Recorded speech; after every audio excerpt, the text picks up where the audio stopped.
Good afternoon, everyone, and welcome to the second half of the Progress Report.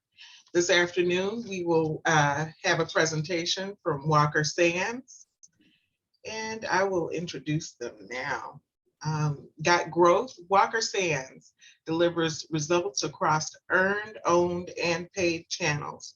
From initial challenges to remarkable results, Walker Sands is a full-service business-to-business marketing agency with core capabilities in public relations, demand generation, branding, creative, marketing strategy, and web, with offices in Chicago, San Francisco, Seattle, Boston, and Atlanta.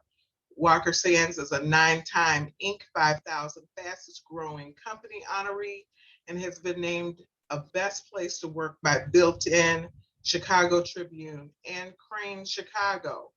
The Walker Sands breakout session, led by public relations experts Marissa Pasilis and Sydney Kelly, will focus on the exciting opportunities in business to business, public relations, and how the industry has evolved through the pandemic. So now we'll hear from Marissa and Sydney. Cool. Well, thank you, Sabrina. We're super excited to meet all of you guys and tell you guys a little bit more about what it's like to work at Walker Sands and specifically what it's like to work in B2B tech. Just to give you guys like a little bit more of an intro of Sydney and myself, we'll give you like a little overview of who we are and how we got to Walker Sands, and then we'll start to dig into the meat of the presentation. But my name is Marissa Pasilis. I am a PR manager here at Walker Sands. I went to the University of South Carolina and got my degree in PR. Throughout college, had some internships both on the marketing side and on the PR side. So working in-house at marketing agencies like in Parks and Rec, and then also at smaller boutique agencies focused on lifestyle and hospitality. After college, I got my first full-time role in franchise PR. So all of those like chain restaurants and not hotels, what am I thinking? Restaurants and like fitness concepts and things like that. A couple of examples like Marco's Pizza and Anytime Fitness, working on trying to generate publicity for brands like that, a little bit more at the larger scale. And got to delve into both consumer and B2B PR. And that excitement for B2B PR is kind of what led me to Walker Sands here. Drove me here to learn a little bit more about a completely new space for me at the time, which is B2B tech. Currently, I'm a PR manager here, so my role is to work with our clients to understand like their end goals and working to develop a PR strategy that's going to help them achieve their end goals. So working on developing messaging and determining what types of topics that we're going to go put them in front of in the media, and then working closely with Sydney and the rest of my teams on leading up the execution of our media relations strategy. So quick overview, but that said, I'll go ahead and turn it over to you, Sid, for a quick overview on you. Awesome. So I'm Sydney. I am a senior media relations specialist at Walker Sands. But to go back in time, like Marissa just did, I went to the University of Wisconsin-Madison. And like Marissa, I had a handful of internships during college. A lot of them were in the nonprofit space. Then I had some corporate PR internships and more of the like in-house experience. Post-grad, I actually spent a year in the Planters Nutmobile, driving it across the country. If anybody is familiar with the Oscar Mayer Wienermobile, it's like their sister program. So I was essentially a PR firm on wheels for a year, traveling all across the country. And that led me to a consumer PR internship after the Nutmobile, working on big brands like Coors Light, Skittles, Planters, Oscar Mayer, very much those like big household name consumer family brands. But after that, I just was really looking for something new to challenge myself. I was really enjoying the agency space, but just was looking for kind of something new like Marissa. And so that brought me to Walker Sands. Marissa and I actually started on the exact same day. So very fun, but Marissa and I, like she mentioned, worked together. We worked together specifically on 3 accounts. So while Marissa is kind of in the weeds on strategy, I'm more boots on the ground, dealing with reporters, pitching them, coordinating with them, trying to get those media opportunities across the finish line so we can secure that coverage for our clients. So that's a little bit about me.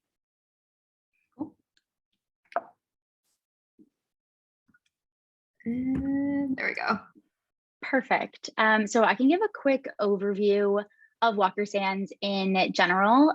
So we have 180 full-time employees right now. We're definitely growing. We recently acquired another PR agency based on the East Coast. So our Boston and Atlanta offices are the newest. We're definitely excited to continue growing our capabilities and also our reach over there on the East Coast. Some other things on this slide that kind of already mentioned in that the highlight reel of Walker Sands, but we have been winning a few awards recently because, like I said, we've been growing a lot the past 9 consecutive years. But we also are the #1 best midsize agency to work for from Provoke, and then, as mentioned, those built-in Chicago and Cranes awards, just to kind of speak to how nice it is to work at Walker Sands. Perfect. So that's just kind of like a high level overview of Walker Sands from like a business perspective, but now I can kind of jump into our culture. So we have a few core values, which are learn, support, do, and they kind of drive pretty much everything that we do. I would say that each one is very important in their own way. So for learning, we're always trying to learn from our successes and our failures and just keep improving upon them. We're always supporting our clients, our employees, our partners, supporting reporters in the media. And then we just do everything that we can to make our clients successful. And you see these values and, like the goals that we set for ourselves, our coaching sessions that we have with our coaches, and, like client surveys, we check in with our clients, to get a pulse on how they feel about the work that we're producing for them. And, kind of a lot of other ways. I don't know, Marissa, if you have any other places you feel like learn, support, and do, jump in. Yeah, no, Sydney, I think you hit it on the head. Learn, support, do. I feel like it's so easy to see like core values on a slide and then just kind of forget about them, but they really are so integrated in our daily lives. And you mentioned it, Sydney, when you said about our like quarterly reviews and things like that. Like when I set my personal goals, like it's always really easily laddered down to learn, support, do to help me like measure, how I'm progressing like on a personal and professional level. But just very, very integrated in the day-to-day life. Cool. Well, that kind of leads us into just a quick snapshot of some of the clients that we work with. As you guys can see, we work across a variety of different industries and practice areas. A couple of examples like e-commerce, advertising technology, HR tech, ed tech, fintech, healthcare, and just general enterprise technology and cloud services. So kind of runs the gamut of a lot of different verticals, lots of different topics for us to, jump in on the news. So really, makes it so there's never a dull moment.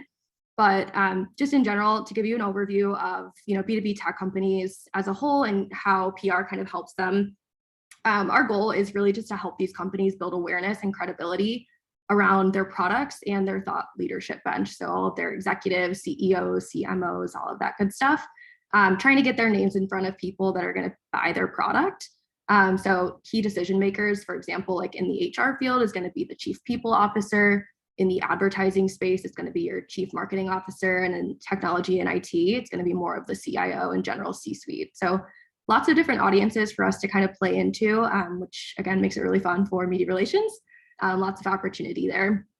Also an opportunity for us to kind of tailor our approach and work in different fields every day, like I mentioned. And when I say this, there's a lot of these companies that kind of bridge into multiple different practice areas. So I specifically work on WorkJam, which is one of the examples listed here, and they touch on so many topics. While they're an HR platform, they can cater to the retail industry, the logistics industry, warehouses, hospitality, just about anything. So like I mentioned, a lot of opportunity for crossover and just collaboration throughout the agency, which you'll see as a theme kind of throughout this conversation. Just to give a full kind of overview of our capabilities, Sabrina kind of mentioned it at the beginning. Sydney and I are both on the PR team, but Walker Sands is a full service B2B agency. Our mission is fully to help accelerate growth for B2B companies specifically. That's our bread and butter.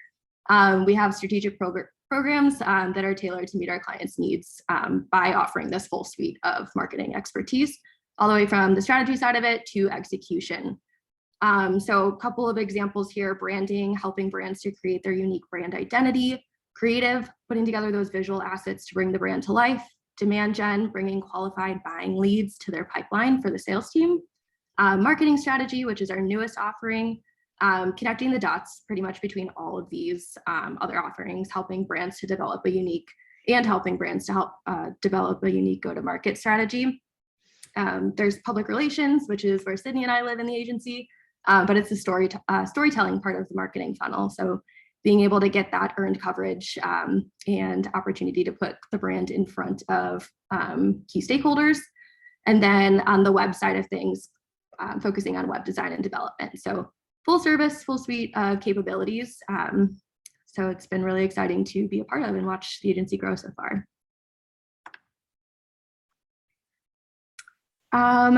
And we'll dive into a little bit more of the PR roles and responsibilities. And I'll preface this by saying, Sydney and I, like I mentioned, are in the PR department. So a lot of this slide and some of this presentation is going to be a little bit more focused on PR. But I will say these key overarching themes of writing, researching, and relationship building, I think they can apply to all of our internships and all of our departments, whether it's PR, content, social, SEO, design, and marketing. In terms of writing, so lots of writing on the day-to-day, between writing pitches, which is what we take out to reporters to help or to share story ideas with them to earn coverage. We're also drafting commentary and Q&As on behalf of our clients, press releases, which I know are widely recognized as a key PR component, doing a bit of drafting there, as well as putting together byline articles, so offering kind of guest contributor articles for certain publications. On the research side, quite a bit of research. So we're always kind of looking out for the latest trends, media monitoring, trying to get on top of the newest, like I said, trends and news to help us inform story ideas and campaign ideas and data studies, which we'll talk quite a bit about. And then also research as far as competitors go, just to make sure that we're always kind of ahead of the curve. And then the last bucket of this is relationship building. So not only is it, client calls and maintaining great relationships with our clients, it's also going the extra mile to make sure that our clients are prepared for media interviews with our media training services. And then also beyond just our clients, nurturing our relationships with journalists as we pitch them, and then nurturing our relationships with the industry by attending events such as this one or any other kind of PRSA events, PR Council, like national, what am I thinking? NRF in the retail space, just kind of different verticals throughout B2B tech, just to continue nurturing those relationships on that side of things. Marissa, do you mind if I jump in here really quick? Yeah. The only thing that I was going to add is that I'm not sure like how much experience you all have with B2B PR specifically or tech PR. But I know when I first started here, I was like, I don't understand what the like story or like campaign idea would be for a business that's selling like a software or a product to another business.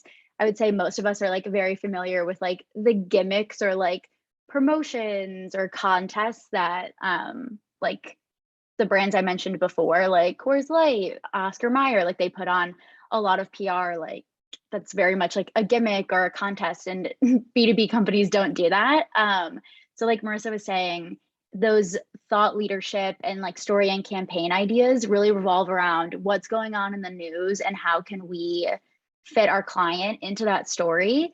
So like Marissa and I have a client that's in insurance and they deal with supply chain and logistics. And I don't know if you all remember when that cargo ship was stuck in the canal, like that was a big piece of news. A lot of reporters were talking about it. Marissa and I had a little brainstorm like, hey, our client can talk about this. And so we got them interviews around that story idea where we kind of float their expertise to reporters to talk about something that like a big trend that's going on or a big news story, instead of, like a gimmick, like I mentioned, or explicitly saying to a reporter, like, hey, my client makes great software for marketing. You should write about it. So I know that can be like new and kind of an interesting concept to grasp. So just wanted to give like a little more context there, because I know when I first started, I was like, how do you even get a reporter interested in your company?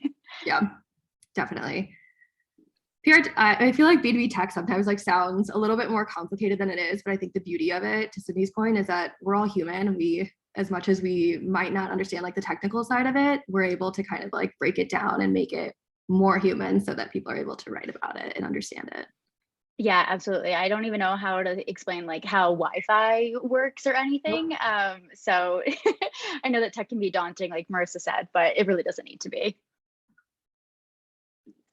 Cool. Well, since we jumped into kind of those like roles and responsibilities and an overview of Walker Sands, I feel like we can do a little bit of an overview of what it's like to work at an agency specifically.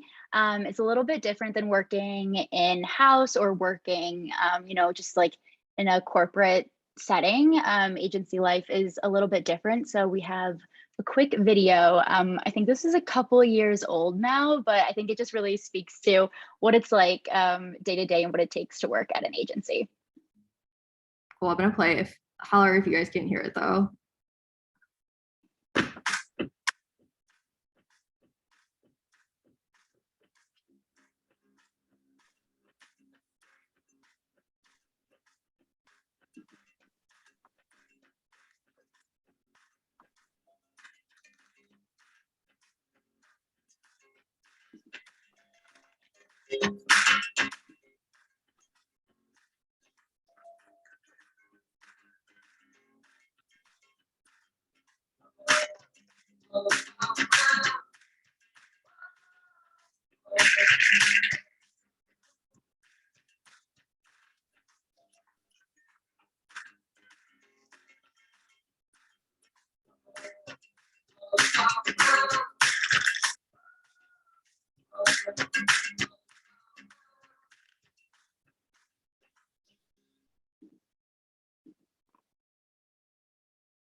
The sound was a little spotty on my end too. I couldn't tell if it was just me, but it's just a little bit of like background music. Obviously, the little things like the snacks and things that end up on the desk were like the point of the video.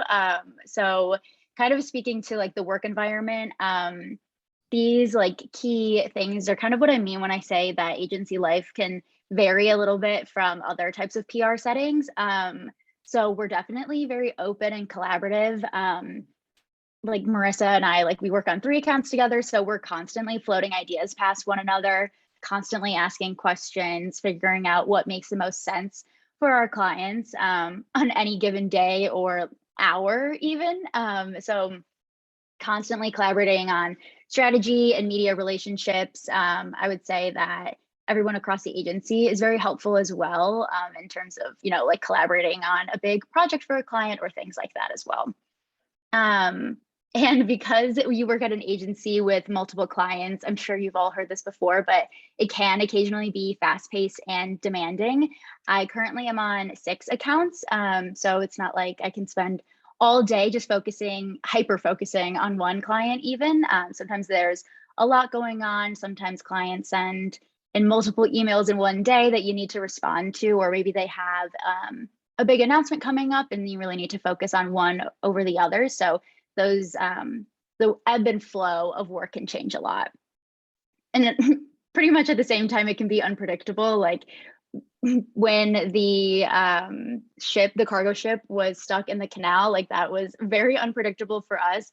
And thinking on the fly on a way to get our client into that conversation, those things can be very unpredictable, not knowing, you know, when news is going to drop from big players like Amazon or Apple, or just never knowing if your client's going to have a major announcement. Sometimes those things happen pretty quickly, so it can definitely be unpredictable. But I think the team-oriented aspect of things really helps with that. We have a very supportive team, definitely open conversations about our bandwidth and how we're feeling that week. Definitely open to asking questions and leading with support across everything that we do.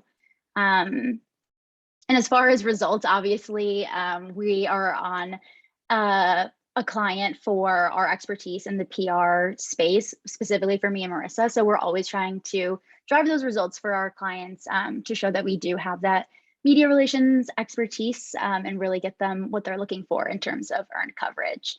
And And then because we're in the B2B tech space, I know we said that it can be kind of daunting. There's always something new to learn about. There's always some new technology trend like the metaverse or things like NFTs, and just like learning about what those mean. And also sharing those like softer skills with people. We have knowledge shares where we talk about, like how to build the best media list or things like that. So definitely a lot of learning and a lot of sharing across the entire agency. Perfect. And then I feel like that all kind of fills into the culture as well. I know I was just saying that we're all very supportive, but definitely a young, energetic atmosphere at our agency as well. I would say that we definitely like to work hard and play hard. Because we're so supportive, I think that it really enables us to do incredible work. And then when you do incredible work, there's a great celebration for it. It doesn't go unnoticed. So it's definitely been a really nice aspect for me, at least. But again, things can be challenging when you're learning about things like the metaverse, NFTs, new things that you might not understand, getting put on a new client in a new industry that you might not have as much knowledge on. So it's just always a nice challenge to learn about new things and continue to force yourself to grow in that space. But also I would say we have some pretty geeky people. Like there are some people that obviously understand tech more than others. I wouldn't say that I'm a tech geek, but if you have like a niche interest, it could like be anything. We definitely have a Slack channel for it and like a whole community of people that are also into it. We have a Slack channel dedicated to Wordle right now. We also have people that are in like an Oscars channel that they like rank all of the Oscar movies of the season. And there's a pets channel and like pretty much anything under the sun. So people really geek out about their favorite hobbies together, which is like just a nice way to come together and bond over those types of things. And also can help us be creative.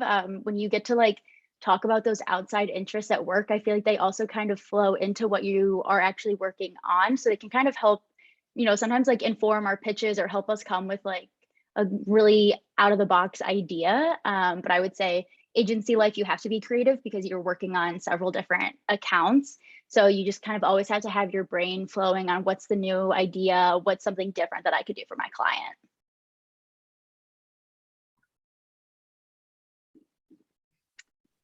Cool. Well, I feel like this is like the big topic, obviously, of the presentation and like of the entire conference. So I know that we just kind of gave like a big overview of what we do, but obviously a lot of that has had to change amidst the pandemic. So I have another slide after this one, Marissa. Sorry. Perfect. No, you're all good. This one just kind of goes through those three main pillars that Marissa and I and a lot of people at the agency focus on in our day-to-day, and how each of them have had to pivot because of the pandemic. So first, obviously the media landscape, our relationships with our reporters have definitely changed. The news landscape and the cycle is changing very quickly. It's faster than it's probably ever been in the history of news, meaning that you have to be quick to get to reporters because they can come up with a story idea, write the story and file it and upload it in the same day. So you have to be very quick there. Also, just the nature of a news organization has also changed. There's reporters that used to only work on one beat and now they work on 3 or 4, or there's some reporters that have now been dedicated completely to the pandemic and only covering that. So you just have to stay up to date as best as you possibly can with the changes that reporters are making within their organizations too. But that said, we also have to kind of meet them where they are. Like I said, if they're working on a story really quickly, it's best to give them as much upfront as you possibly can to make their job as easy as we can. So sometimes we can go to them directly with a quote from our client instead of saying, you could reach out to them if you'd like to. Offering that upfront is oftentimes very helpful for reporters. Or if you have, like data that you could offer them or anything to help round out their story, most of the time they're very appreciative of that because they don't have the time that they once had to take, like weeks for a story to build it out. Sometimes they have to be very quick. So if you can give them what they need as soon as possible, you can kind of make a better relationship there and help them out. And I would say speaking in awards and conferences are a really big part of business to business PR and marketing. I mean, as you saw at the beginning of the presentation, like Walker Sands as an agency has won a lot of awards. Our clients are also always out there trying to win awards for their products and their new software and things like that. But those opportunities have also definitely changed in the pandemic. Like, we would have once had this conference in person. Same thing goes for business conferences. They don't happen in person often anymore, or they try to and then last minute have to switch to virtual. So our strategy around those has definitely had to switch a bit as well.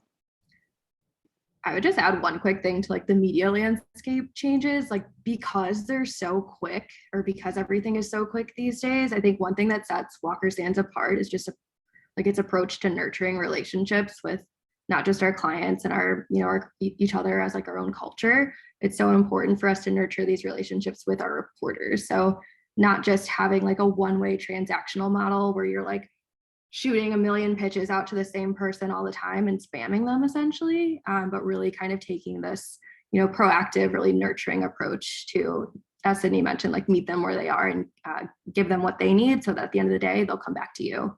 And it creates like a really good, healthy relationship for the long term. Yeah, and those relationships can be extremely useful when it comes to earning coverage, because if you can kind of stay in a reporter's back pocket as a useful resource, they'll come to you when they have a new story that they're working on. They'll be like, hey, I know that we worked together on XYZ. I have a new story coming up. Do you think that you could help me out here? And it's a really great way to get those quick wins for your client as well, without having to do half of the work that you once had to.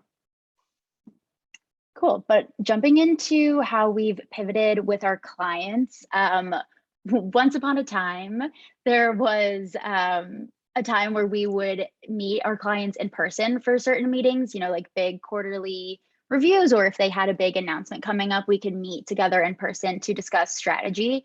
And that even meant like traveling across the country. Some of our clients are in New York, some are in California, we have some in Canada even. So at one point we would travel to meet with our clients, but obviously things have changed in that aspect as well. So just in general, how we've interacted with our clients and work with them has changed. You know, we used to all sit in one conference room together in our office and call our clients on the phone for a weekly status update. But now, since we're all at home, we do Zooms like this. So, you know, being able to be on camera with your clients, see their background, sometimes see their family or their pets, is really breaking down those barriers and helping us build those, you know, like the softer side of those relationships. And it's really an interesting, and I would say a welcomed change, because it just makes things a little more humanized, instead of being so focused on those deliverables like, when are we getting our pitches out and where's the coverage? You can kind of have those fun conversations like, what'd you do over the weekend? Or, you know, like, that's a new painting behind you, or things like that. So it can be kind of silly, but a fun way to connect with clients. And I would say updating our communication styles and preferences in general has also changed. Sometimes we have Slack channels with our clients just to stay as up to date as we possibly can. Sometimes our, you know, like emails in general have just become more humanized and not as formal as they once needed to be. So just making sure that we're up to date with what our client prefers is definitely a big change as well. Anything to add to that one, Marissa? Nope, I think that's perfect. I think breaking down, sorry, I guess I said yes, great, but I have one thing to add. I think breaking down the barriers is such an important piece of it. I remember when I first started NPR, I used to be like so scared of like chatting with my clients, because I'm like, oh my gosh, like these are such important companies and they're trusting me, this 22-year-old, to like run point on their PR strategy. But breaking down those barriers and getting to see like them in their real elements in real life, like makes that such a less scary experience, and kind of helps like you build the confidence that you need to like truly be successful. So kind of removes that roadblock of, you know, scariness. Yeah. And then that last pillar here is kind of our internal culture for our own teams. So obviously everyone working from home can kind of put people in a silo, can be a little more difficult to connect, but we definitely make it a priority to stay connected and as collaborative as we possibly can, whether that's, like slacking each other constantly or jumping on a quick call when we need to. We're just always trying to stay as up to date as we can in terms of work, but also in fun. Our CEO has this like a little phrase where he's always asking us to find the fun in like our everyday lives and like what's going on in any given week. So we have, like all agency trivia nights, we have a book club, we have a whole Slack channel dedicated to high fives, just like shout outs for people. And we have all sorts of meetings that are fun in terms of like a more relaxed way to get to know one another, but also ones that are more relaxed way to learn from your colleagues as well. We have these meetings that we like to call bring your problems, let's find solutions. So if you just have like something tricky going on for a client, you can kind of bring it to this relaxed setting with people across the entire agency, and they'll help you out with their tips and tricks, give you some advice. So all of those things really help us support one another in those remote work structures, but also find the fun with things like trivia nights and book clubs too.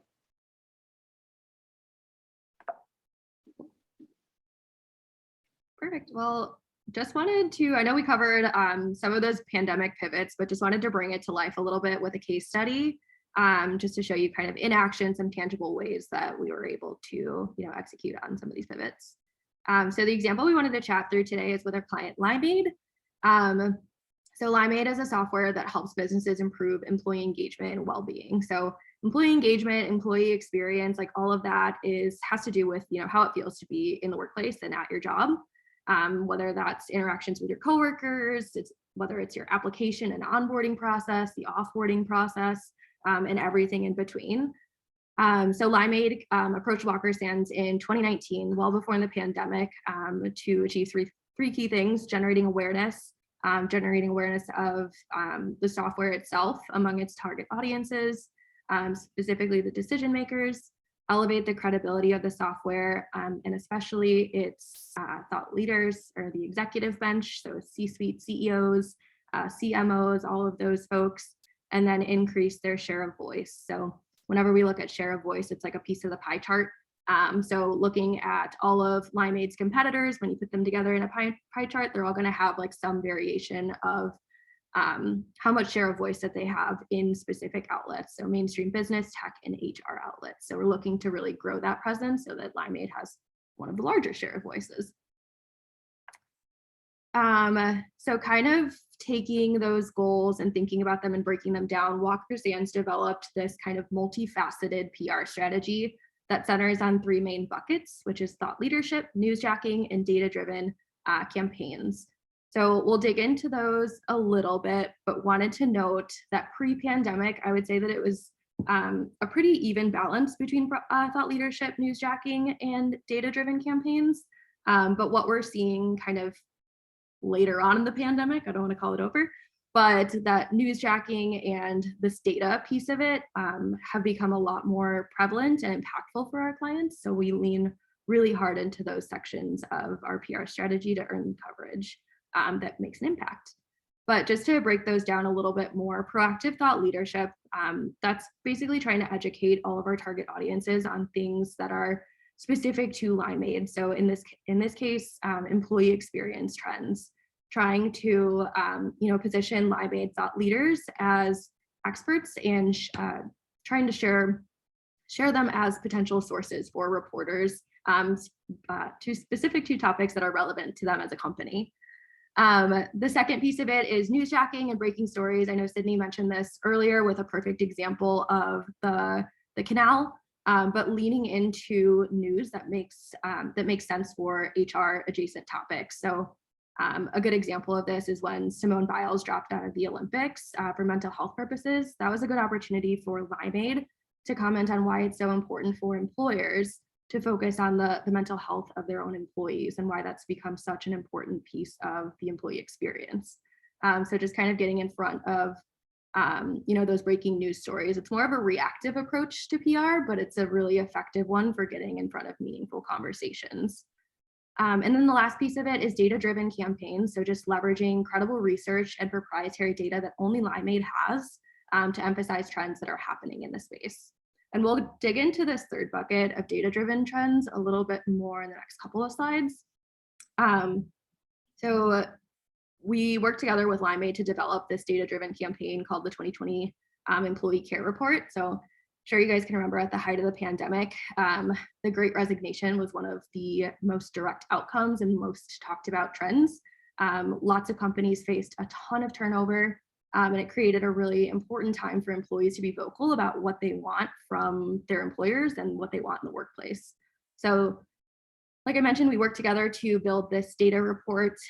We delved deeper into this topic of, what workplaces or what employers really want, or employees rather, really want from their workplaces, and what organizations can do to refocus their entire employee experience around care of their employees. So the process that kind of looked like Limeade tapping into its own research division. It was Limeade Institute to survey about 1,000 full-time US employees, asking them 30 questions about what it is that makes their workplace experience, but also ask them questions like turnover and burnout. And it actually led to some really important findings that drove some important media relations outreach. So not to spend a ton of time on this, but here are just a couple of the key findings that we found. 1 in 3 employees have left a job because they didn't feel their employer cared about them as a person. That's a huge theme that informed some media relations outreach. 38% of employees being asked by a colleague to leave a job with them, like those, knowing that those conversations are a bit more open in the workplace is important to note. And all of these things together led to a really strong media relations program. So as you can see, these are just a couple of examples of earned placements that we were able to get by using this data that Limeade worked internally to create. So 55 total US media placements, with 18 of them being top tier features. And your top tiers are going to be like your Inks and your Forbes of the world, things that are very widely recognized and highly visible to a broad but impactful audience. Digging into the Limeade program as a whole. So once we got off the ground, we had this great data report. They wanted to continue using more data in their program. So leaning kind of further into that, leaning into newsjacking and thought leadership. Dating back from March 2019 when they first engaged us to now, they've earned a total of 435 plus media placements, with 120 plus of them being from this data specifically. So a pretty good chunk. But overall, just an example of a successful program that's really leaned into some of those primary drivers of what makes up a good PR program in the post height of the pandemic era. And Sydney mentioned, I know we talked about a client example, but Sydney mentioned Find the Fun a little bit earlier. So I wanted to just give you guys a snapshot of some of the fun things that go on at Walker Sands throughout the year. You'll see some pictures from our Cubs game that we do every summer, book club, do that virtually these days, just with so many offices across different time zones. You'll see some pics from our holiday party and team outings and happy hours when they're safe. When they're not safe, we turn them into virtual happy hours. I've done happy hours that are virtually playing Among Us with our team and doing a murder mystery party for the holidays. And even I know that there's people that do wine and cheese pairing happy hours virtually. I think that's the Seattle office that does a bunch of that, but just always looking for ways to kind of find that fun and excitement, to break down that, isolation that can sometimes feel when you're working from home. So we'll talk a little bit more next just about internships at Walker Sands. I know this is the exciting part of it. We are hiring for quite a few positions, but I'll go ahead and turn it over to Sydney to give us a little bit more insight here. Yeah, for sure. So I know I mentioned before at the very beginning that I had a handful of internships. Marissa also had a handful of internships.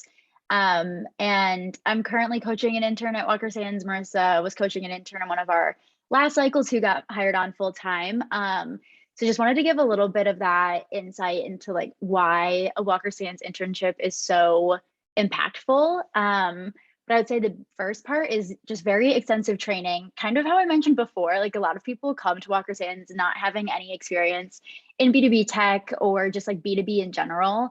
I certainly didn't. So there's a lot of training on what it means to have a PR program for a B2B tech company, and just constant training on, like how to build the right media list for a client, or how to pull together a briefing document to help your client prepare for a media interview. There's trainings on anything under the sun that you can think of, and they happen throughout the entire internship. So it's not like we just throw you in and expect you to know everything. We kind of build you up with a base, but then also like help you continue to build that knowledge throughout the entire internship with a lot of trainings. Also, it's definitely real life experience with like real meaningful work. It's not like, the old idea of like interns getting coffee or like bad administrative assignments that like nobody else wants to do. It's definitely not tasks like that. Interns are immediately assigned to clients. And while you might not always be like immediately introduced to a client, or like on their weekly calls, you'll immediately be put on a variety of teams to help out with essentially all of the tasks that an entry-level media relations specialist would handle.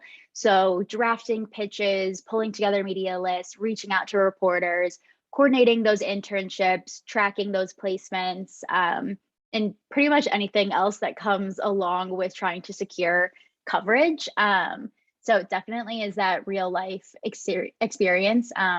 And I would say that you also get a lot of autonomy that you don't always see in other internships. You learn a lot of skills beyond those like writing pitches and building media lists, because you get a lot of responsibility early on. So you really build those things like how to prioritize your tasks and stay organized and communicate across accounts, and you learn how to work on several accounts, and all of those like softer skills that can really help you later on in your career. So definitely come ready to learn, like the slide says. And to that point, let's talk a little bit about tips for getting an internship. Take these as you will. I don't think that they're like a guideline that everybody needs to follow, but just some things that, as Sid and I were talking, we felt would be important to share, the kinds of things that we're looking for when we're interviewing people for internships. The first is just to follow the 2-hour application rule. Basically, this falls around research. Spending about an hour on research of the company and whoever you're interviewing with, if you know like who they are, like kind of reading up on their social profiles or their profile on the website or something like that, just kind of to show that what you're getting into. There's been many a time when we sat in on an interview and people don't know who they're interviewing with. I'd also spend 30 minutes kind of tailoring your resume to some keywords that are either on the website or just that are very specific to the role that you're applying for. Hiring managers spend about like 10 seconds looking for it, but when they see those keywords on the resume, that's really going to stick out to them. And then also 30 minutes on the cover letter. Again, just something that you tailor specifically to the role that you're applying for, just to kind of show that, hey, I'm doing my research. I care about, what you're putting on your website and what you're putting out about your company. And this is why I want to work here. Another piece of that is just meeting someone on the inside. So exactly what you guys are doing, meeting with us, reaching out to us on LinkedIn, asking to set up a virtual coffee chat. I don't think anybody at Walker Sands would ever turn anyone down for something like that. Even if it's just like not even to talk about open roles, and it's to talk about like, let's talk about our career journeys and things like that. Just great opportunities to build relationships with some folks that are already on the inside. Throughout the application process, I would also get yourself ready for a writing and skills test. More often than not, pretty much any PR agency is going to want to get like a quick read on your hard skills and writing skills. So just something to kind of keep an eye out for, and it's definitely going to be something to expect throughout the process. And then at the end of the day, the application process is a test. Details matter kind of from start to finish. Respect like timelines and deadlines and things like that. And make sure you're uploading all the right information that you need to, and just kind of keeping track of those little teeny tiny details, because at the end of the day, it makes a difference. And kind of lame, but interview like it's a first date. Get to know us a little bit. We want to get to know you, and I think just kind of breaking down those barriers and, being as human as possible. It's not as big and scary as it seems like, but just kind of treating it like we're real people. We want to get to know each other a little bit. And at the end of the day, like if it works out, great. It'll work out if it's meant to, that kind of thing. Anything you'd add here, Sydney? No, I feel like that's pretty much it. I mean, it's, I would say the biggest thing is getting ready for a writing test. I think that was something that I didn't really realize before I started applying to agencies. So it definitely is like a common thing, it's like not very daunting or anything, just something to prepare for. You'll probably, across any agency you apply to, have to, draft some example pitches or work on AP style or, those like core skills, just to kind of get a pulse for your experience with those so far. So just something to think about as you start applying to internships for the summer.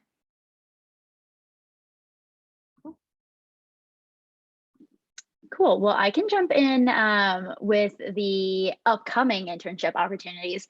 Like I said, we have a class of interns right now for the winter session, but that ends mid-April. So our applications are open actually for our next cycle of interns to work over the summer. So you can see on the side there how many PR internships we have open and some other types of internships at the agency across all of our services. But I just wanted to note that the internship, it's a 12-week paid internship, but it is fully remote. So in parentheses where we have like Chicago, Seattle, Boston, those are still fully remote internships. You just would be reporting to someone in that office. So like if you are from the East Coast originally and you might be back on the East Coast over the summer, you could be applying for the Boston specific one, and that way you would be on the East Coast time with other people in that office as well. You could also likely be based in Atlanta and report to somebody in Chicago. That definitely happens as well, but just wanted to note that they are remote internships. You don't have to be necessarily in those specific cities to apply to those internships. And then just one other thing that I wanted to note is that when you apply for the internship, the only like major requirement is that candidates have to be eligible for full-time employment at the end of the internship. So for the summer session, just mainly looking for seniors or recent grads, because we definitely hire from that pipeline of interns into our entry level of media relations specialists. So we kind of see it as like a stepping stone into the agency. So mainly looking for those seniors and recent grads who would be available to work full-time at the end of the internship. But like I said, applications are already open for the summer cycle. So feel free to ask us any questions about those as well.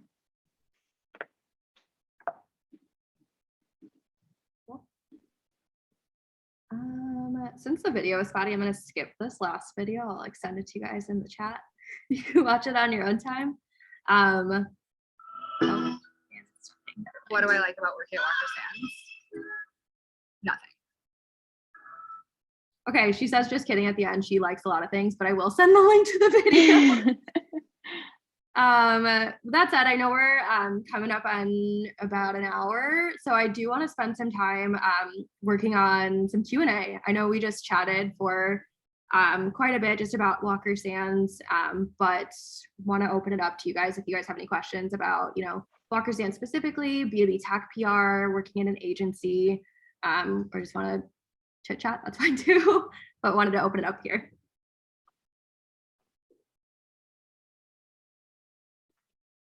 Feel free to also put stuff in the chat, but you can also use the raise hand feature to, if you want to speak.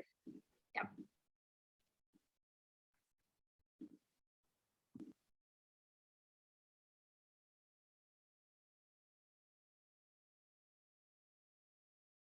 Oh, we got a couple of hand raised. Bella, Sabrina. Go ahead, Bella. Hi. So my question was, what was a pre-assumption you had before you started either your job at Walker Sands or just in public relations in general versus the kind of reality that you learned now? a good question. I think for me, for B2B tech specifically, I was super nervous about figuring it all out and knowing every single thing like when I started. But at the end of the day, we're all just kind of not faking it till we make it, but you can only learn so much at a time. And so it's important to like allow yourself that flexibility and like grant yourself like just to be nice to yourself and, you know, learn what you can. At the end of the day, like there's going to be a support system around you to be able to help learn along the way. I think before I started PR in general, I was like, oh my God, I'm gonna be on the phone every single day with reporters and it's gonna be so scary. Yes, you are on the phone quite a bit, but it's not scary. These people are human at the end of the day, not only just reporters, but like our clients too. I know we talked a lot about like being human and humanizing like throughout the whole presentation, and that's such an important thing not to forget. Like at the end of the day, we're all humans, we're all gonna make mistakes, but it's important that we really focus on what we're going to learn from those mistakes and just recognizing that we're all people. So working together with that mentality. One quick thing that I would add there is that I had such an assumption about like what it was like to just work at an agency in general. And I thought that it was going to be like miserable. And I thought that I would never be able to handle it. Like, how could you possibly work on 6 clients? Like, literally sounds impossible. And I had such like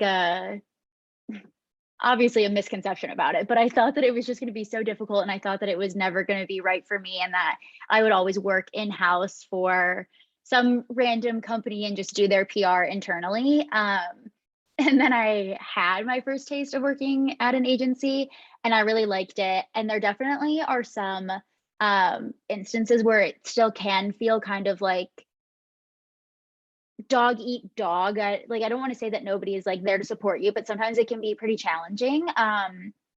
But I have never felt more supported than I do at Walker Sands. Like my coworkers are completely invested in my growth as well, because it then helps their growth and like what we can do for the account. So I would say I really thought that working at an agency was like miserable, impossible. And now I'm like, how could I possibly ever work for just one client? Okay, wait, now I also have something to add.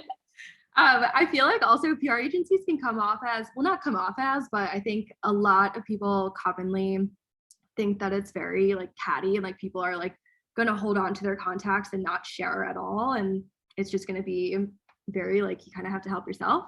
Totally not true.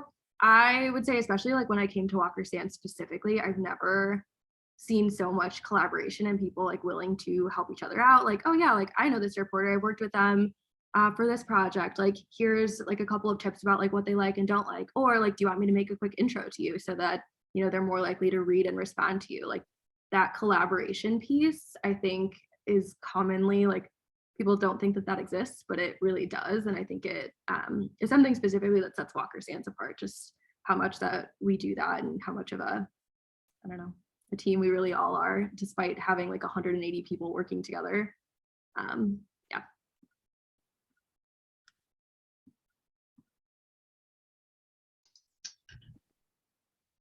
Well, I think that might answer my question. I was going to ask, what do you love about Walker Sands? Definitely the culture. Like I said, I've never felt more supported than I have now. And I've worked, you know, like in a ton of different internships, like at different types of companies. And even though like there are people that I don't work on an account with, but they still are like so invested in like how I'm doing, or they just like set up time on my calendar to just like check in. And there's so many different points of support throughout the entire agency that like you will never be alone. Like there's not a single day where I don't talk to like 7 different people. There's just like always somebody checking in, and it's very, very supportive. Yeah, I would 1,000,000% echo Sydney's thoughts on just culture. Everything about it is what keeps me. And I also really value how transparent leadership is. Like, hey, here's our goal for the year. Here's how we're, you know, going to meet it. And here's, you know, how we're progressing at a quarter per quarter basis. At the end of the day, they also care about me as a person And I think that's so valuable. Like I always have my my coach checking in on me, like, hey, are you taking your time off? Like, hey, saw that your hours are a little hot this week. Like, what went wrong? Is there anything I can do to like help support you? Can we like reprioritize anything? Like there's always people looking out for me when I sometimes forget to look out for myself. So just kind of having that extra like support system and net is definitely one of my favorite things. Awesome.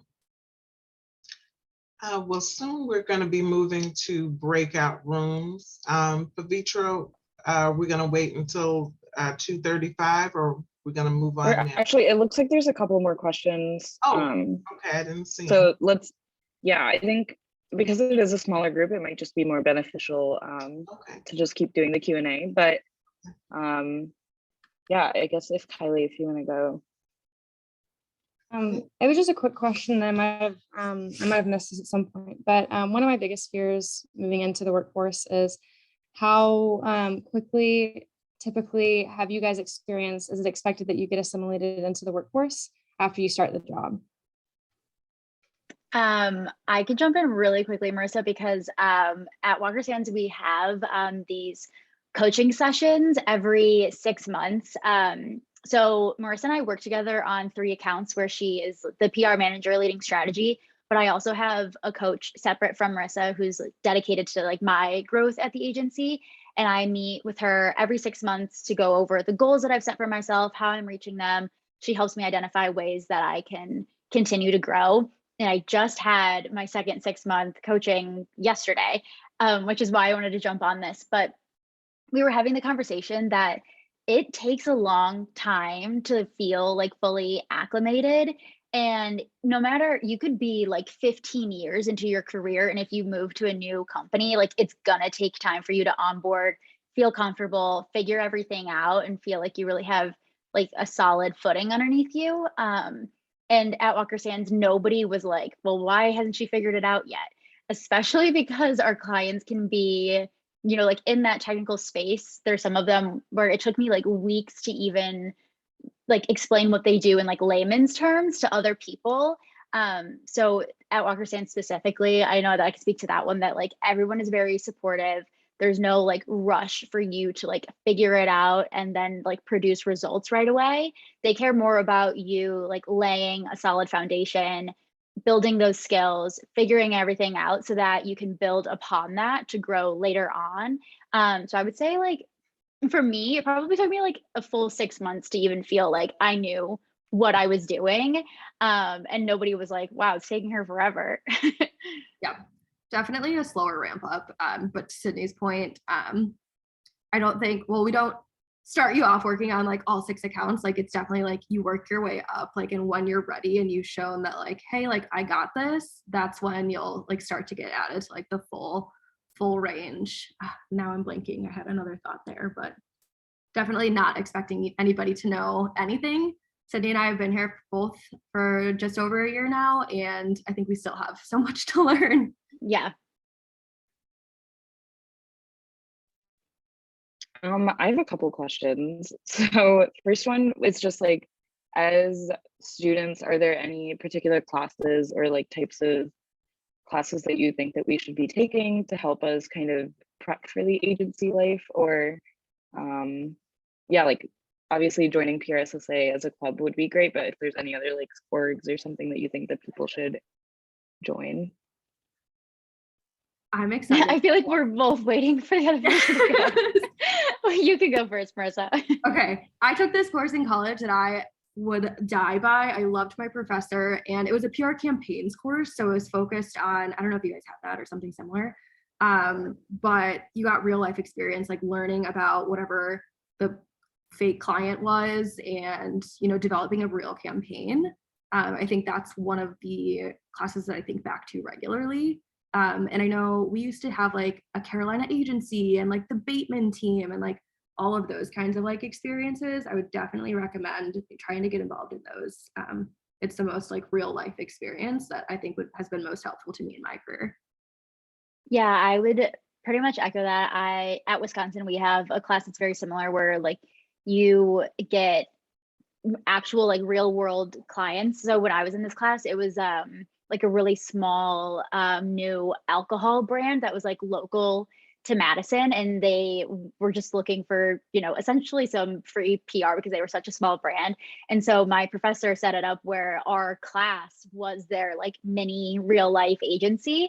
So we had to do like all of the research for them and figure out, you know, like what made sense for their messaging. And we did research with like case studies, like we've studied other like successful alcohol brands, but we also did like survey data and like research groups and like asked people and like just figured everything out from the beginning all the way to the end of like execution and trying to get them coverage in like local media.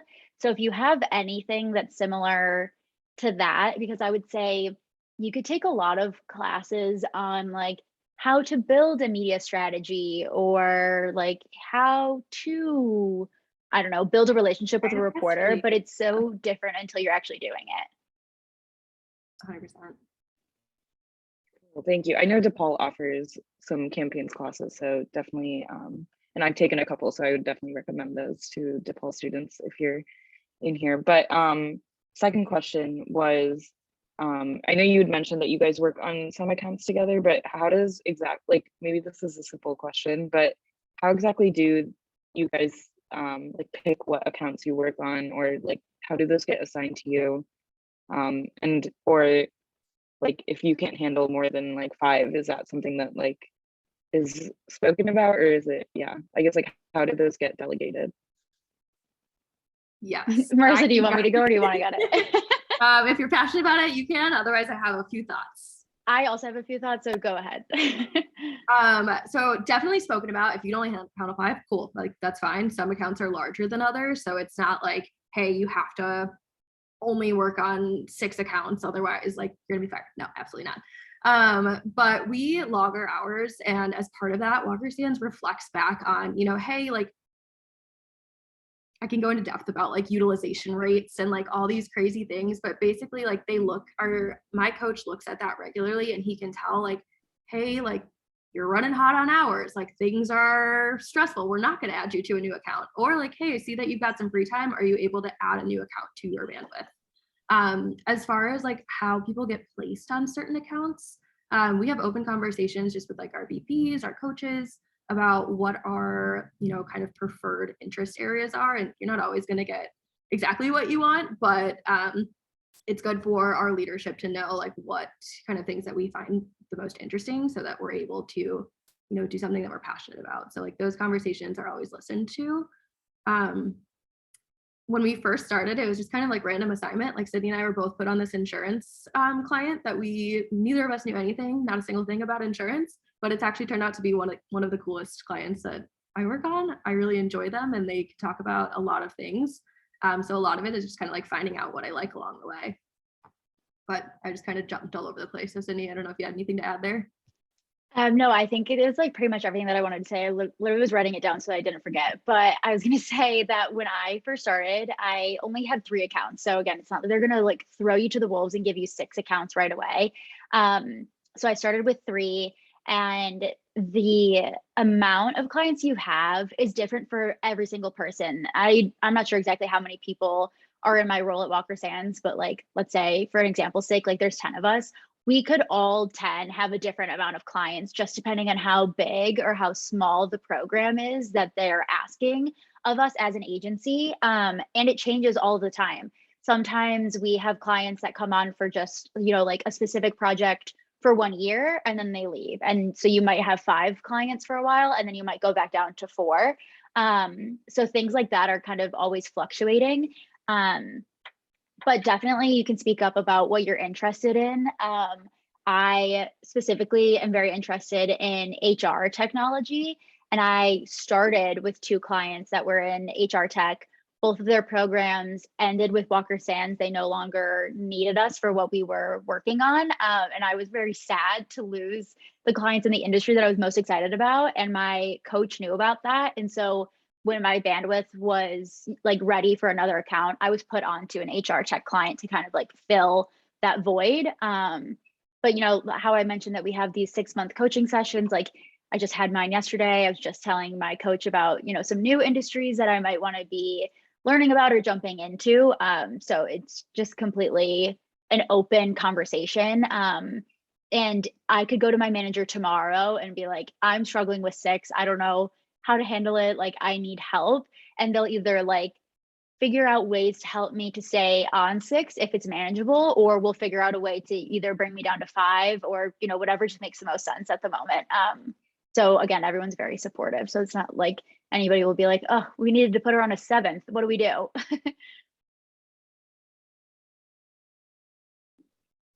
Ooh, that's a good question. Michelle, I asked, so you guys answered what your favorite thing was about Walker Sands. Is there something you would change? I think we're in the process of changing one of them that I could think of like immediately, and that was training. Like, there was a ton of training, but I specifically came in at the manager level from my last role. And there wasn't a ton about like how to be a people manager and like how to give feedback, how to conduct performance reviews, like some of those like hard managerial skills. And so for the last year, I've just kind of figuring it out, asking people like what they know along the way. But now we're in the process of kind of creating that standardized like knowledge sharing session. Like, I just had a session today that was like all about how to give feedback and things like that. So we're in the process of like developing more of like a curriculum for how to be like a manager and things like that. So I think we're making progress towards it, but it would have been nice to have like a year ago is what I would say. The biggest thing on my end, I came in as an entry-level media relations specialist. And I feel like it, on all the accounts that I worked on, I was the only media relations specialist. Sometimes there's accounts where there's 2 or there's 3, just depends on how big the program is. But I was the only media relations specialist on all of my accounts.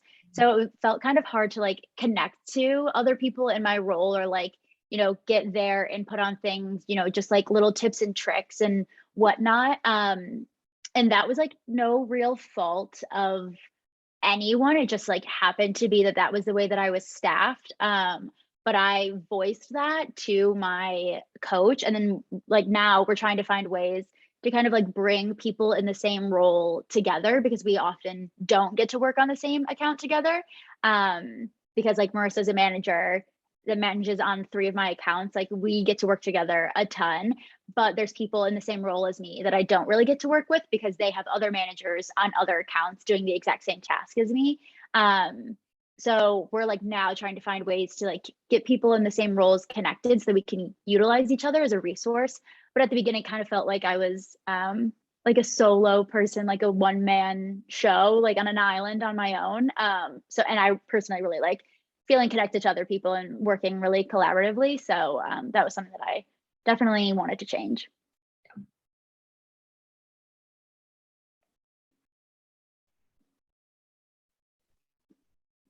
Are there any other questions? We have about 5 more minutes.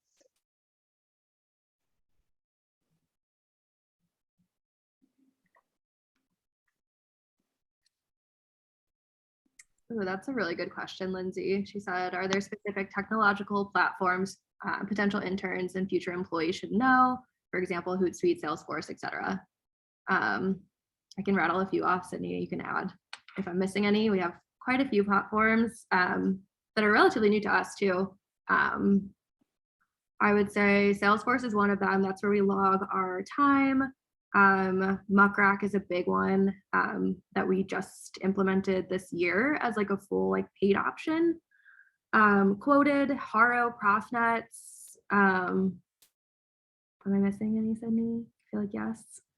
I feel like the biggest things that we work with, like Hootsuite is great for people that might be like interning in the social department, but I personally never have to touch Hootsuite.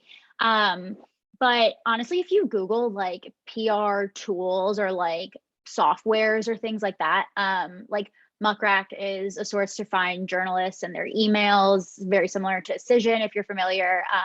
So like little things like that, where it's not like vital that you know it before coming in, but it can just kind of help you have that leg up if you're already familiar with it. And I feel like a lot of those you can get kind of like a free trial or like a little demo on their website. But I would say like Muckrack, Cision are the biggest ones. And then the HAROs and Profnets that Marissa was just talking about.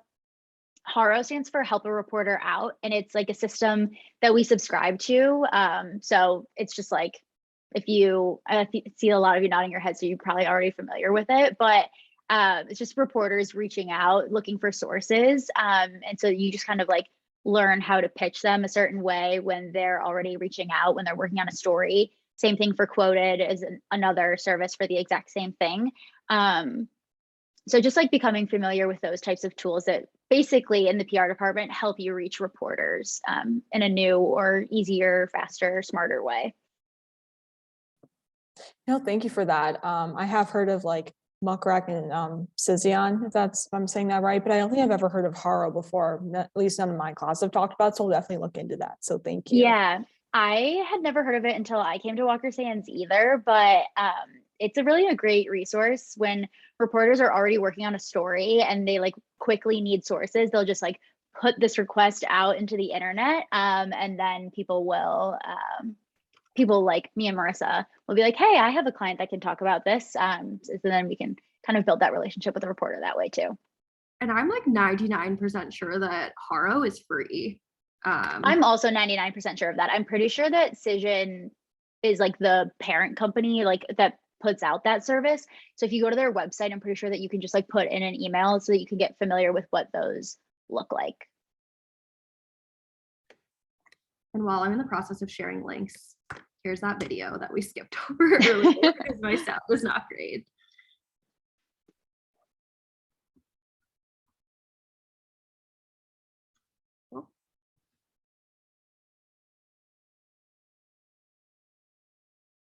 Ooh, Bella, this is a great question. Since PR is growing and changing, what kinds of new positions / sections do you think will be added to your teams? Can I jump in here, Marissa? Yes, Okay. I would say, so for like a brand new position, this is something that we have been doing at Walker Sands for a little bit, but I kind of expect this to happen at other agencies as well. But within the PR department, we kind of have two tracks where you could be like me, a media relations specialist, a senior media relations specialist, to PR manager like Marissa, and then further up in this path where you're running strategy for an entire account, working with a client on like a day-to-day basis on just the overall health of the account in terms of PR. But we also have this other track called media relations experts or media relations managers, and their entire focus is just on getting great opportunities with reporters and building those relationships for a client. So instead of, like Marissa is focused on overall strategy and health of an account and developing pitch ideas and working on outreach, a media relations expert is like constantly trying to build relationships with specific reporters so that they can kind of be a resource for them and help out their clients, but also the entire agency. So they kind of have like a special job where like they cater to reporters specifically. And I know that can be like kind of confusing until you see it in practice, but they are really focused on getting those great relationships to get great coverage. It's kind of like a new thing within PR that I kind of expect other agencies to start to pick up. Yeah, and the one thing I would add to that too is like when you start as an intern, if you're a PR intern, like that's totally fine. Our media relations managers start like on the standard PR track, like they'll start as a media relations specialist, graduate to SMRS, and then they can choose from there to go the PRM track or the media relations manager track. So a little bit of that like new, emerging, role. I think I would also add, I think influencers is going to be a little bit more of a focus for the B2B tech space. You wouldn't necessarily think that influencers, like it's not going to be like your TikTok star, like your Instagram model or anything like that. But I definitely think that influencers are starting to play more of a role in the B2B tech space. So I would think that going forward, we'll want to kind of expand that offering for our clients. And that might be a new role, not now, but maybe in the future. Perfect. Thank you so much. And we are sending the LinkedIn links in the chat now. So if you all have any more questions, you can connect on there. And then the next breakout rooms are going to start at 3 o'clock. So if you check your email to see what sessions you've been assigned to, to get into those ones as well. Thank you so much to Marissa and Sydney. Thank you Yeah, guys. awesome. Thank you for having us. Thank you all. Thanks, guys. Thank you. Bye.